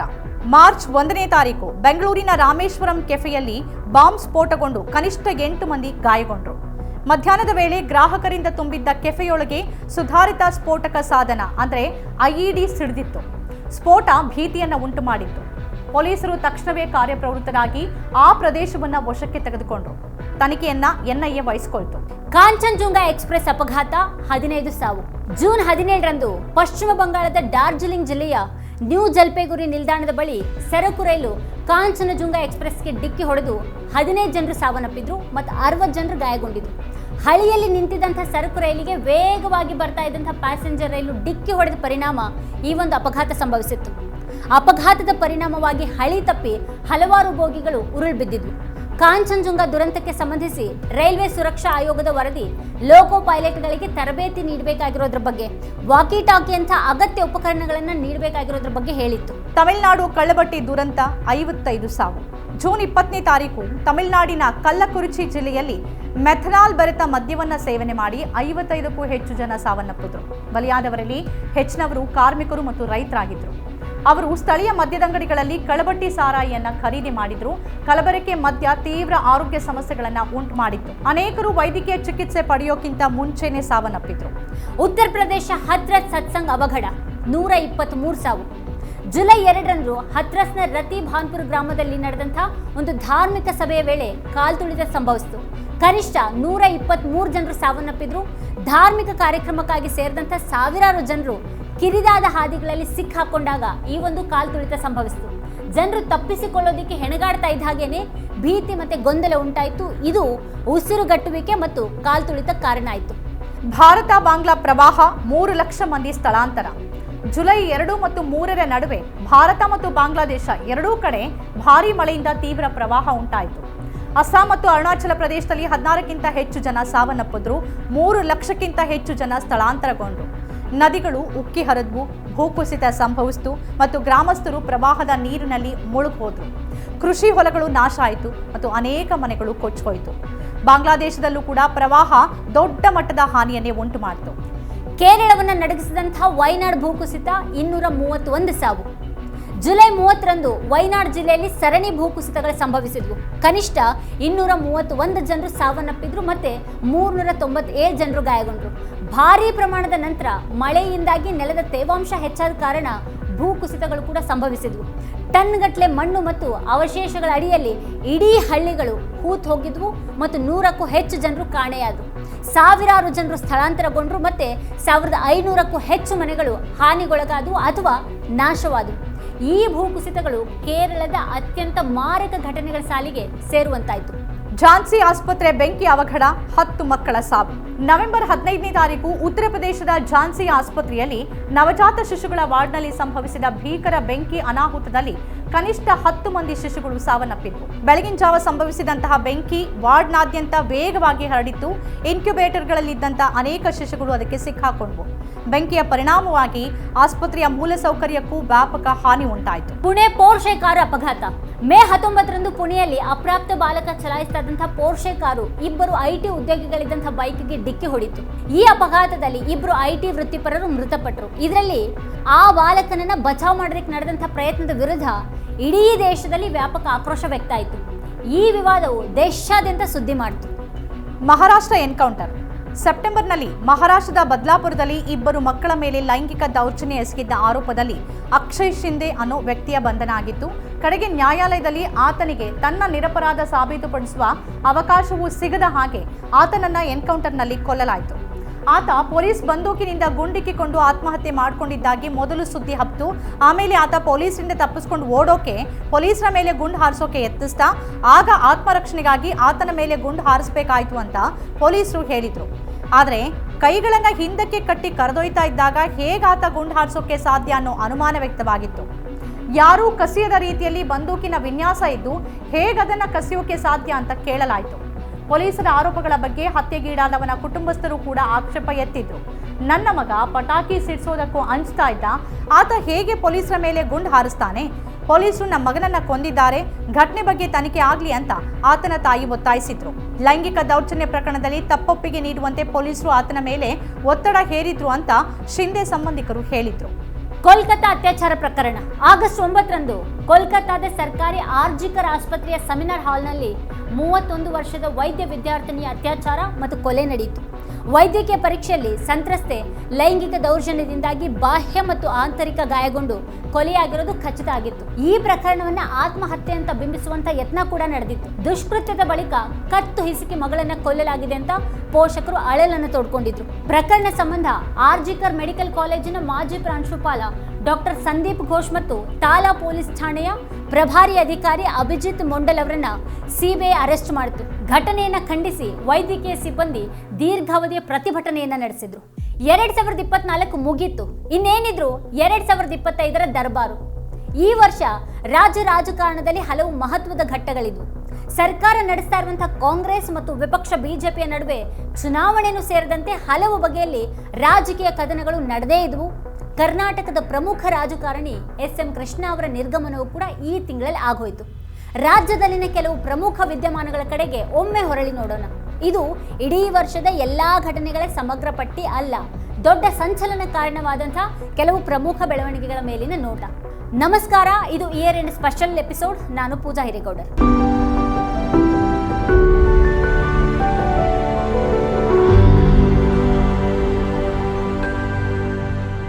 ಮೂಡಾ ಪ್ರಕರಣ, ಸಿದ್ದರಾಮಯ್ಯ ಬೆನ್ನು ಬಿದ್ದ ಇಡಿ. ಮೂಡಾ ನಿವೇಶನ ಹಂಚಿಕೆಯಲ್ಲಿ ಅವ್ಯವಹಾರ ನಡೆದಿದೆ ಅನ್ನುವಂಥ ಆರೋಪ ಕಾಂಗ್ರೆಸ್ ಸರ್ಕಾರದ ವಿರುದ್ಧದ ಅಸ್ತ್ರವಾಗಿ ಬಿಜೆಪಿಗೆ ಒಂದಿಷ್ಟು ಕಾಲ ಸಿಕ್ತು. ಮೂಡಾದಿಂದ ಮುಖ್ಯಮಂತ್ರಿ ಸಿದ್ದರಾಮಯ್ಯ ಅವರ ಪತ್ನಿ ಹೆಸರಿಗೆ 14 ನಿವೇಶನಗಳು ಹಂಚಿಕೆ ಆಗಿರುವಂತಹ ಪ್ರಕರಣ ಹಗರಣ ಅನ್ನುವಂಥ ಸ್ವರೂಪವನ್ನು ಪಡೆದುಕೊಂಡಿದ್ದು ರಾಜಕೀಯದಲ್ಲಿ ಸದ್ದು ಮಾಡಿತು. ತಮ್ಮ ರಾಜಕೀಯ ಜೀವನದಲ್ಲಿ ಯಾವತ್ತೂ ಕಳಂಕ ಅಂಟಿಸಿಕೊಳ್ಳದೇ ಇರುವಂತಹ ಸಿದ್ದರಾಮಯ್ಯ ಅವರ ವಿರುದ್ಧ ಈ ಒಂದು ಪ್ರಕರಣವನ್ನು ಬಳಸಿಕೊಳ್ಳೋದಕ್ಕೆ ಬಿಜೆಪಿ ಬಹಳ ಹುಮ್ಮಸ್ಸಿನಿಂದಲೇ ಮುಂದಾಗಿತ್ತು.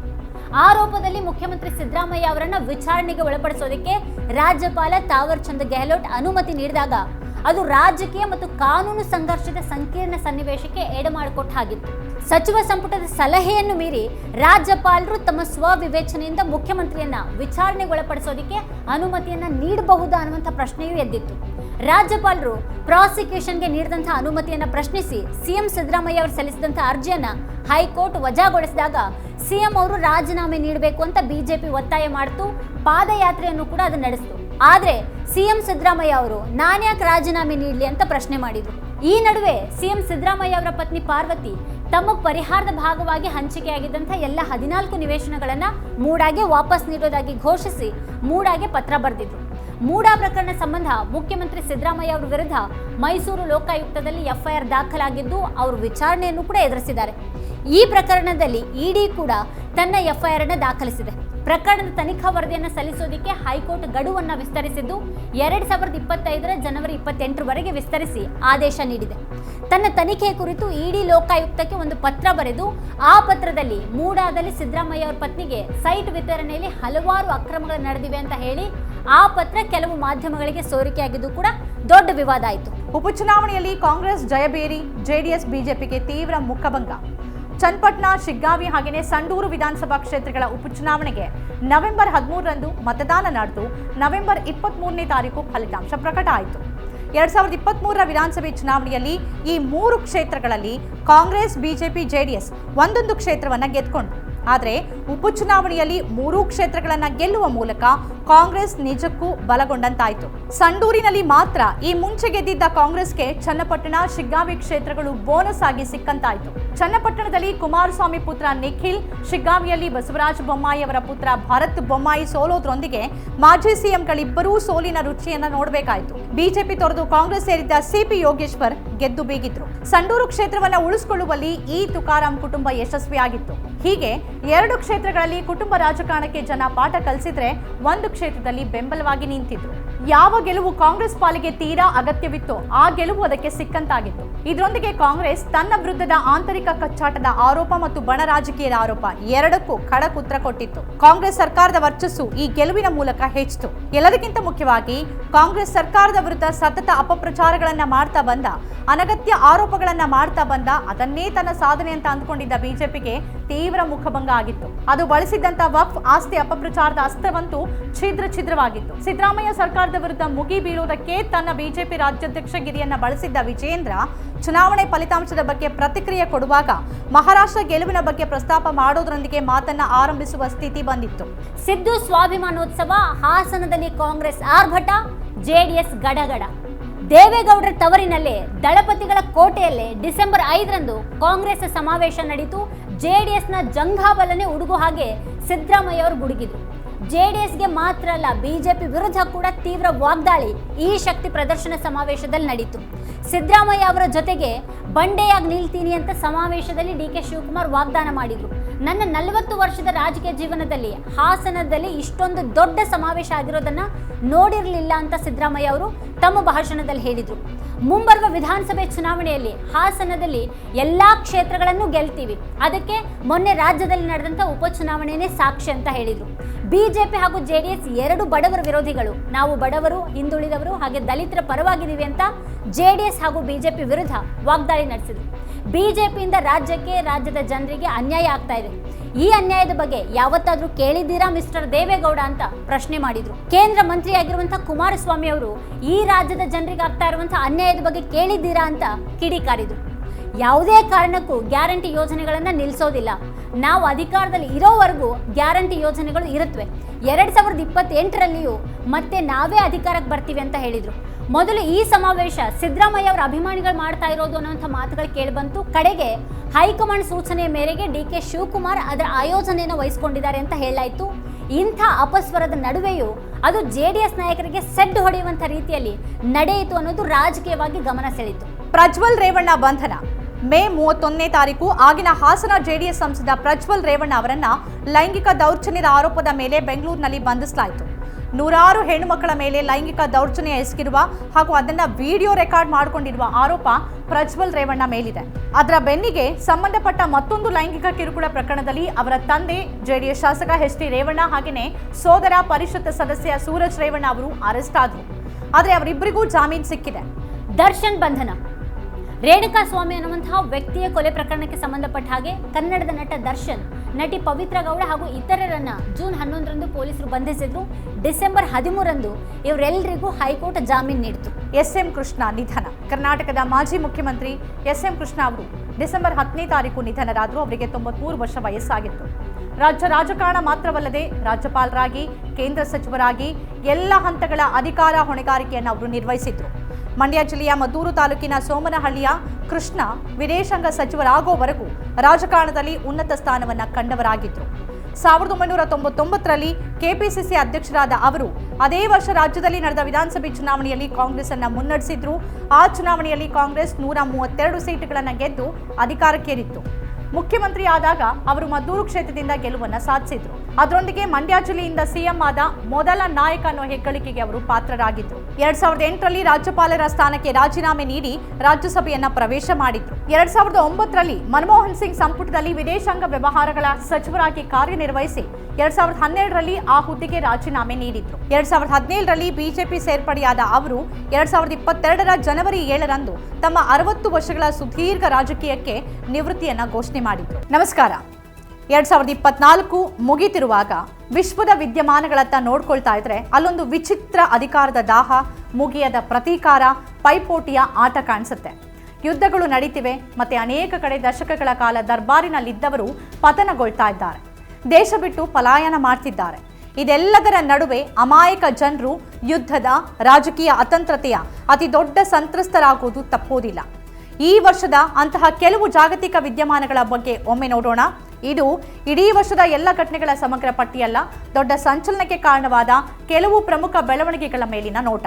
ನಮಸ್ಕಾರ, ಇದು ಇಯರ್ ಎಂಡ್ ಸ್ಪೆಷಲ್ ಎಪಿಸೋಡ್.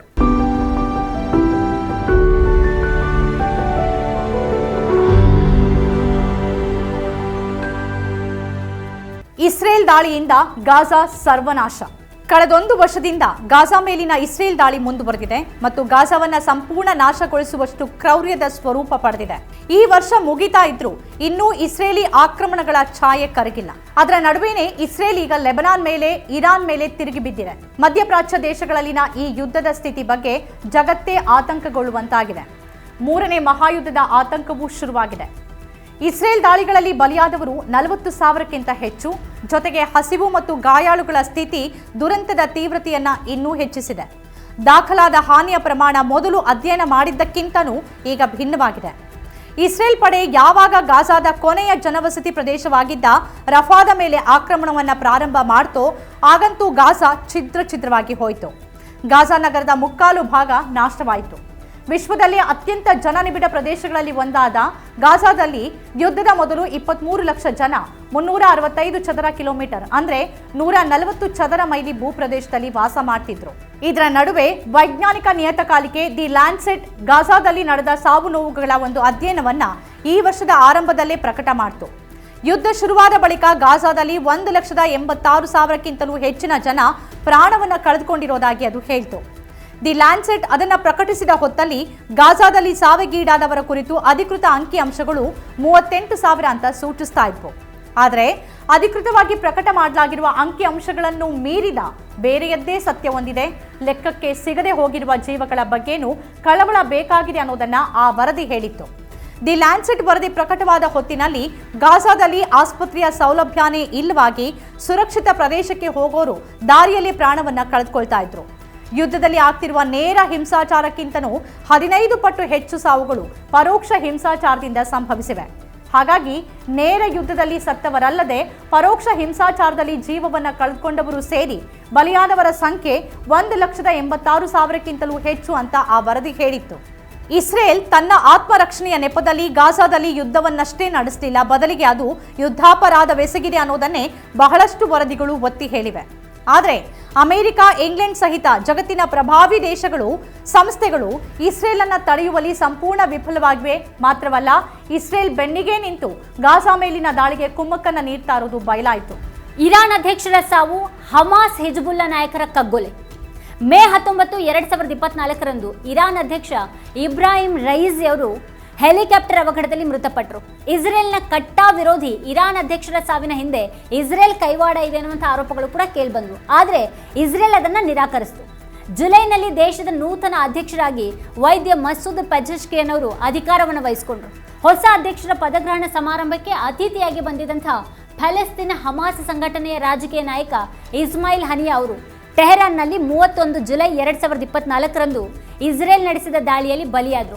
ಅಲ್ಲಿಗೆ ನಿಲ್ಲದ ಇಸ್ರೇಲ್ ಪ್ಯಾಲೆಸ್ತೀನ್ನ ರಫಾದಲ್ಲಿ ನಡೆಸಿದಂಥ ಇನ್ನೊಂದು ದಾಳಿಯಲ್ಲಿ 16 ಅಕ್ಟೋಬರ್ 2024ರಂದು ಹಮಾಸ್ನ ಪ್ರಮುಖ ನಾಯಕ ಯಹ್ಯಾ ಸಿನ್ವರ್ ಅವರ ಹತ್ಯೆ ಮಾಡಿತು. ಅತ್ತ ಪ್ಯಾಲೆಸ್ತೀನನ್ನು ಬೆಂಬಲಿಸಿ ಇಸ್ರೇಲ್ ವಿರುದ್ಧ ದಾಳಿ ನಡೆಸ್ತಾ ಇದ್ದಂಥ ಲೆಬನಾನ್ನ ಹಿಜ್ಬುಲ್ಲಾ ಸಂಘಟನೆಯ ನಾಯಕ ಹಸನ್ ನಜ್ರುಲ್ಲಾ ಅವರು ಇಸ್ರೇಲ್ ನಡೆಸಿದಂಥ ದಾಳಿಯಲ್ಲಿ 28 ಸೆಪ್ಟೆಂಬರ್ 2024ರಂದು ಬಲಿಯಾದರು. ಆ ಸಾವು ಪ್ಯಾಲೆಸ್ತೀನ್ನ, ಲೆಬನಾನ್ ಹಾಗೂ ಇರಾನ್ನ ಪಾಲಿಗೆ ಬಹಳ ದೊಡ್ಡ ಹಿನ್ನಡೆಯಾಯಿತು. ಆದರೆ ಹಮಾಸ್ ಮಾತ್ರ ಇದ್ಯಾವುದು ತಾವು ಹಿಂಜರಿಯುವಂತೆ ಮಾಡೋದಿಲ್ಲ ಅಂತ ಹೇಳ್ತು. ಅಮೆರಿಕ ಚುನಾವಣೆ, ಟ್ರಂಪ್ ಈಸ್ ಬ್ಯಾಕ್. ನವೆಂಬರ್ 5ನೇ ತಾರೀಕು ಅಮೆರಿಕ ಅಧ್ಯಕ್ಷೀಯ ಚುನಾವಣೆ ನಡೆಯಿತು. ಭಾರತೀಯ ಮೂಲದ ಕಮಲಾ ಹ್ಯಾರಿಸ್ ಕೂಡ ಕಣದಲ್ಲಿ ಇದ್ದದ್ರಿಂದ ಭಾರತದಲ್ಲೂ ಇದು ಕುತೂಹಲಕ್ಕೆ ಕಾರಣವಾಗಿತ್ತು. ಅಮೆರಿಕದ ಹೊಸ ಅಧ್ಯಕ್ಷರಾಗಿ ರಿಪಬ್ಲಿಕನ್ ಪಕ್ಷದ ಡೊನಾಲ್ಡ್ ಟ್ರಂಪ್ 2ನೇ ಅವಧಿಗೆ ಆಯ್ಕೆಯಾದರು. 130 ವರ್ಷಗಳ ನಂತರ ಅಲ್ಲಿ ಮಾಜಿ ಅಧ್ಯಕ್ಷರೊಬ್ಬರು ಅಧಿಕಾರಕ್ಕೆ ಮರಳಿದ ಐತಿಹಾಸಿಕ ವಿದ್ಯಮಾನ ಘಟಿಸಿತು. 78 ವರ್ಷ ವಯಸ್ಸಿನ ಟ್ರಂಪ್ ಈ ಹುದ್ದೆಗೇರಿರುವ ಅತ್ಯಂತ ಹಿರಿಯ ವ್ಯಕ್ತಿ. ಆರಂಭದಲ್ಲಿ ಟ್ರಂಪ್ ವಿರುದ್ಧ ಹಾಲಿ ಅಧ್ಯಕ್ಷ ಬೈಡನ್ ಅವರೇ ಕಣದಲ್ಲಿದ್ದರು. ಆದರೆ ಅವರ ವಯಸ್ಸು ಮತ್ತು ಆರೋಗ್ಯದ ಹಿನ್ನೆಲೆಯಲ್ಲಿ ಚುನಾವಣೆಯನ್ನು ಎದುರಿಸೋಕೆ ಸಮರ್ಥರಲ್ಲ ಅಂತ ವ್ಯಾಪಕ ಟೀಕೆಗಳು ಬಂದ ಬಳಿಕ ಅವರು ಅಖಾಡದಿಂದ ಹಿಂದೆ ಸರಿದ್ರು ಮತ್ತು ತಮ್ಮ ಉತ್ತರಾಧಿಕಾರಿಯಾಗಿ ಉಪಾಧ್ಯಕ್ಷೆ ಕಮಲಾ ಹ್ಯಾರಿಸ್ ಅವರನ್ನು ಸೂಚಿಸಿದ್ರು. ಟ್ರಂಪ್ ಅವರು ಅಧಿಕಾರಕ್ಕೆ ಅಗತ್ಯವಿರುವ 270 ಚುನಾವಣಾ ಮತಗಳ ಗೆರೆಯನ್ನ ದಾಟ್ತಾ ಇದ್ದಂತೆ ಆರಂಭಿಕ ಮುನ್ನಡೆಯಲ್ಲಿದ್ದ ಡೆಮೊಕ್ರೆಟಿಕ್ ಪಾಲಿನ ಭರವಸೆಗಳು ಭಗ್ನಗೊಂಡಿದ್ವು. ಗೆದ್ರೆ ಆ ಹುದ್ದೆಗೇರಿದ ಮೊದಲ ಮಹಿಳೆಯಾಗಲಿದ್ದ ಕಮಲಾ ಹ್ಯಾರಿಸ್ ತಮ್ಮ ಸೋಲನ್ನು ಒಪ್ಪಿಕೊಳ್ಬೇಕಾಯಿತು. 2025ರ ಜನವರಿ 20ರಂದು ಟ್ರಂಪ್ ಅಧ್ಯಕ್ಷರಾಗಿ ಪ್ರಮಾಣ ವಚನ ಸ್ವೀಕರಿಸಲಿದ್ದಾರೆ. ಹಲವು ಪ್ರಮುಖ ಹುದ್ದೆಗಳಿಗೆ ಭಾರತೀಯ ಮೂಲದವರನ್ನೇ ಟ್ರಂಪ್ ನೇಮಕ ಮಾಡಿರೋದು ಮಹತ್ವದ ಸಂಗತಿ. ಆದರೆ ರಕ್ಷಣಾ ಸಚಿವ, FBI ಮುಖ್ಯಸ್ಥ ಮುಂತಾದ ಸೂಕ್ಷ್ಮ ಹುದ್ದೆಗಳಿಗೆ ಟ್ರಂಪ್ ನೇಮಿಸಿರುವ ಬಲಪಂಥೀಯ ಹಿನ್ನೆಲೆಯ ವಿವಾದಾತ್ಮಕ ವ್ಯಕ್ತಿಗಳು ಆತಂಕಕ್ಕೆ ಕಾರಣರಾಗಿದ್ದಾರೆ. ಟ್ರಂಪ್ ಅವರನ್ನ ತಮ್ಮ ಗೆಳೆಯ ಅಂತಾರೆ ಮೋದಿ. ಮುಂದಿನ ದಿನಗಳಲ್ಲಿ ಎರಡು ದೇಶಗಳ ನಡುವಿನ ಸಂಬಂಧದ ವಿಷಯವೂ ಕೂಡ ಸದ್ಯದ ಕುತೂಹಲ ಆಗಿದೆ. ಬಾಂಗ್ಲಾದಲ್ಲಿ ಹಿಂಸಾತ್ಮಕ ಬಂಡಾಯ, ಶೇಖ್ ಹಸೀನಾ ಪದಚ್ಯುತಿ. ಬಾಂಗ್ಲಾದೇಶದಲ್ಲಿ ಈ ವರ್ಷ ಕ್ಷಿಪ್ರ ದಂಗೆ ನಡೆದೋಯ್ತು. ಶೇಖ್ ಹಸೀನಾ ಪ್ರಧಾನಿ ಹುದ್ದೆ ತೊರೆದಿದ್ದಲ್ಲದೆ ದೇಶವನ್ನು ಬಿಟ್ಟು ಪಲಾಯನಗೈದ್ರು. ಅವರು ಮತ್ತೆ ರಾಜಕೀಯಕ್ಕೆ ಮರಳೋದಿಲ್ಲ ಅಂತ ಅವ್ರ ಮಗ ಸಜ್ಜಿದ್ ವಾಜದ್ ಜಾಯ್ ಹೇಳಿದ್ದು ಕೂಡ ಆಯಿತು. ಮೀಸಲಾತಿ ವಿಚಾರವಾಗಿ ಶುರುವಾಗಿದ್ದಂಥ ವಿದ್ಯಾರ್ಥಿಗಳ ದಂಗೆ ಶೇಖ್ ಹಸೀನಾ ಸರ್ಕಾರದ ತಲೆದಂಡವನ್ನು ತೆಗೆದುಕೊಳ್ಳುವವರೆಗೂ ಮುಂದುವರಿತು. ಮೀಸಲಾತಿ ತೆಗೆದುಹಾಕುವಂತೆ ಒತ್ತಾಯಿಸಿ ವಿದ್ಯಾರ್ಥಿಗಳು ಶುರು ಮಾಡಿದ್ದಂಥ ಪ್ರತಿಭಟನೆ ಯಾವಾಗ ಗುಂಡಿನ ದಾಳಿ ಆಯಿತೋ ಆಗ ಬೇರೆಯದೇ ತಿರುವನ್ನು ಪಡೆದುಕೊಳ್ತು. ಅಂತಿಮವಾಗಿ ಹಸೀನಾ 15 ವರ್ಷಗಳ ಆಳ್ವಿಕೆ ವಿಲಕ್ಷಣ ಅಂತ್ಯ ಕಂಡಿತು. 2009ರಿಂದಲೂ ಬಾಂಗ್ಲಾದೇಶದಲ್ಲಿ ಅವಾಮಿ ಲೀಗ್ ಅಧಿಕಾರದಲ್ಲಿತ್ತು ಮತ್ತು ಬಾಂಗ್ಲಾದೇಶದ ಸಂಸ್ಥಾಪಕ ಶೇಖ್ ಮುಜಿಬುರ್ ರೆಹಮಾನ್ ಅವ್ರ ಮಗಳು ಶೇಖ್ ಹಸೀನಾ ಪ್ರಧಾನಿ ಹುದ್ದೆಯಲ್ಲಿದ್ದರು. ಆಗಸ್ಟ್ 5ರಂದು ಅವರು ಪ್ರಧಾನಿ ಹುದ್ದೆಯನ್ನು ಮಾತ್ರವಲ್ಲ ದೇಶವನ್ನೇ ತೊರೆದು ತಲೆಮರೆಸಿಕೊಳ್ಬೇಕಾಯ್ತು. ಸದ್ಯ ಅವರು ಭಾರತದಲ್ಲಿ ಆಶ್ರಯವನ್ನು ಪಡೆದಿದ್ದಾರೆ. ಅವರನ್ನ ತಮಗೆ ಒಪ್ಪಿಸುವಂತೆ ಬಾಂಗ್ಲಾದಿಂದ ಭಾರತಕ್ಕೆ ಒತ್ತಾಯ ಕೇಳಿ ಬರ್ತಾನೆ ಇದೆ. ಅಲ್ಲಿಗ ಅಲ್ಪಸಂಖ್ಯಾತ ಹಿಂದೂಗಳ ಮೇಲೆ ದೌರ್ಜನ್ಯ ನಡೆದಿದೆ ಅನ್ನುವಂಥ ಸುದ್ದಿಗಳಿವೆ. ನೊಬೆಲ್ ಪ್ರಶಸ್ತಿ ಪುರಸ್ಕೃತ ಮೊಹಮ್ಮದ್ ಯೂನಸ್ ಅವರ ನೇತೃತ್ವದ ಮಧ್ಯಂತರ ಸರ್ಕಾರ ಈಗಲ್ಲಿ ನಡೀತಾ ಇದೆ. ಫ್ರಾನ್ಸ್, ಮೈಕಲ್ ಬರ್ನಿಯರ್ ಸರ್ಕಾರ ಪತನ. ಫ್ರಾನ್ಸ್ನಲ್ಲಿ ರಾಜಕೀಯ ಸಂದಿಗ್ಧತೆ ಸೃಷ್ಟಿಯಾಯಿತು. ಪ್ರಧಾನಿ ಮೈಕೆಲ್ ಬರ್ನಿಯರ್ ಮತ್ತವರ ಸರ್ಕಾರದ ವಿರುದ್ಧ ಅವಿಶ್ವಾಸ ನಿರ್ಣಯ ಅಂಗೀಕಾರವಾದ ಬಳಿಕ ಸರ್ಕಾರ ಪತನವಾಯಿತು. ಅಧಿಕಾರಕ್ಕೇರಿದ 3 ತಿಂಗಳುಗಳಲ್ಲಿ ಇಂತಹ ಸ್ಥಿತಿ ತಲೆದೋರಿತ್ತು. ಮಾತ್ರವಲ್ಲ, 1962ರ ಬಳಿಕ ಫ್ರಾನ್ಸ್ನಲ್ಲಿ ಅವಿಶ್ವಾಸ ನಿರ್ಣಯದ ಹಿನ್ನೆಲೆಯಲ್ಲಿ ಸರ್ಕಾರ ಪತನವಾಗಿದ್ದು ಕೂಡ ಇದೇ ಮೊದಲು. ಯುರೋಪಿಯನ್ ಒಕ್ಕೂಟದ 2ನೇ ಅತಿದೊಡ್ಡ ಆರ್ಥಿಕತೆ ಅಂತ ಅನ್ಸ್ಕೊಂಡಿದ್ದ ಫ್ರಾನ್ಸ್ನಲ್ಲಿ ಈ ಮೂಲಕ ಬಿಕ್ಕಟ್ಟು ತಲೆದೋರಿತು. ಸಾಲದ ಹೊರೆಯಿಂದ ಕಂಗೆಟ್ಟಿರುವ ಫ್ರಾನ್ಸ್ ಸ್ಥಿರ ಬೆಳವಣಿಗೆ ಸಾಧಿಸೋಕೆ ಶ್ರಮಿಸ್ತಾ ಇದ್ದ ಹೊತ್ತಿನಲ್ಲೇ ಸರ್ಕಾರ ಬಿದ್ದು ಹೋಗಿತ್ತು.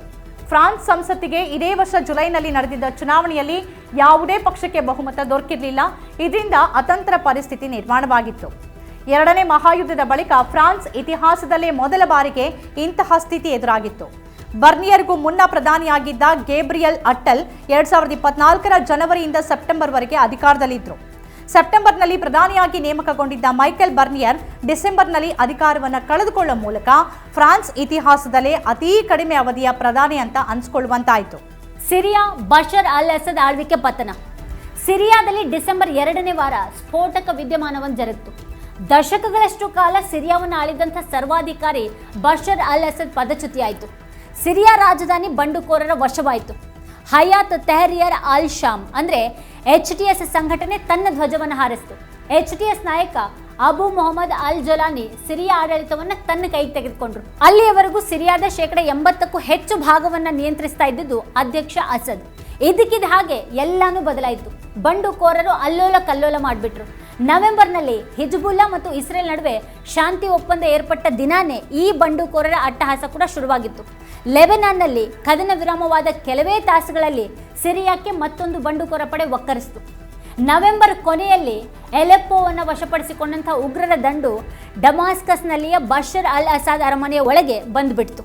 ಅಷ್ಟೊತ್ತಿಗೆ ಅಸಾದ್ ತನ್ನ ಕುಟುಂಬದೊಂದಿಗೆ ದೇಶ ತೊರೆದು ರಷ್ಯಾಕ್ಕೆ ಹಾರಿಯಾಗಿತ್ತು. ಸಿರಿಯಾದಲ್ಲಿನ ಈ ಕ್ಷಿಪ್ರ ಪತನ ಮಧ್ಯಪ್ರಾಚ್ಯದ ಮೇಲೆ ಮಾತ್ರ ಅಲ್ಲ, ಇಡೀ ಜಾಗತಿಕ ರಾಜಕೀಯ ಸುವ್ಯವಸ್ಥೆ ಮತ್ತು ಇಂಧನ ವ್ಯಾಪಾರದ ಮೇಲೆ ಹಲವು ಗಂಭೀರ ಪರಿಣಾಮಗಳನ್ನು ಬೀರಲಿದೆ.